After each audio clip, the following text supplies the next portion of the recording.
Bienvenue pour une nouvelle mini-review qui va être bien salée. Et aujourd'hui on va s'intéresser à Hyakuren no Aoto Seiyaku no Valkyria.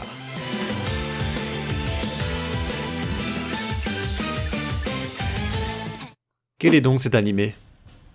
Oui, je sais ce que vous êtes en train de vous dire en ce moment. Mais combien d'isekai il va nous présenter celui-là? Et pour ma défense, je vais annoncer qu'il sort du contexte MMORPG en se rapprochant plutôt d'un jeu de stratégie. Vous êtes toujours pas convaincu? En vrai, moi non plus. Je vais résumer rapidement ce début de l'histoire pour passer à l'autre partie. Donc on a un type, Yuto, qui s'est retrouvé téléporté dans un monde qui n'est pas le sien depuis déjà 2 ans. Déjà on commence bien. Il a réussi à devenir chef du clan des loups grâce à un excellent pouvoir qu'on appelle la triche. Non, je déconne pas, il a pu emporter son smartphone avec lui, qui, attention, marche à l'énergie solaire, histoire d'être cohérent sur l'absence d'électricité, mais où il faudra quand même expliquer comment il capte du réseau. Donc, armé de son meilleur ami Wikipédia, il utilise des tactiques jusque-là encore inconnues aux yeux des autres. À côté de ça, il sera au fil de l'aventure rejoint par des coéquipières avec un délire familial de petite et grande sœur ou carrément de filles, hein. Allons jusqu'au bout des choses tant qu'on y est. Son but final sera de trouver un moyen de retourner chez lui et de retrouver son ami d'enfance Mitsuki, et aussi sa vraie vie ainsi que ses parents et tout le reste, mais bon, ça on s'en moque pas mal on dirait. Allez hop, c'est emballé, passons à la suite.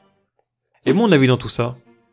Vous pensez encore qu'il sera positif après tout ça? Haha, vous êtes naïf. Non, franchement, comme le disait un personnage de série, je n'en attendais rien et je suis quand même déçu. Faut vraiment arrêter avec ce genre d'histoire les gars. Essayez de vous renouveler, bon sang. Il y a toujours un harem et sa dose d'etchi qui vient avec, accompagné du même humour potache. Surtout l'autre Félicia là, qui a plus qu'envie de bouffer son pseudo petit frère Yuto qu'autre chose, et ça ne s'en cache même pas. Ça va toujours tourner autour de sa poitrine imposante et de sa sexualité débordante au point de vouloir le soulager pendant ses problèmes matinaux que nous avons nous chez les hommes. Vous voyez de quoi je veux parler, n'est-ce pas? Je me demandais limite si ça n'allait pas partir en hentai tout ça. J'ai vraiment rien retenu de bon dans ce début d'animé qui m'ennuyait plus qu'autre chose. Les seuls bons points, à la limite pas trop dégueux, ce sont qu'il sort du contexte MMORPG pour changer un peu, que le héros ne vient pas de tout juste arriver donc il connaît déjà la situation, et pour finir, qu'il a une vraie volonté de rentrer chez lui. Parce que ouais, dans quasiment tous les autres isekai, le mec il va se questionner 2 minutes sur ce qu'il fait là, et puis après c'est limite s'il voulait rester pour toujours. Mais c'est pas suffisant quoi, il y a trop de défauts pour attraper le coup. L'animé est certes coloré, mais le design est trop classique dans son ensemble. L'humour qui tombe sous la ceinture et dans le décolleté des filles en chaleur, et un mec sans assurance. L'intrigue vue et revue. Désolé Yaruken, machin chose, mais tu ne seras certainement pas mon animé de cette saison.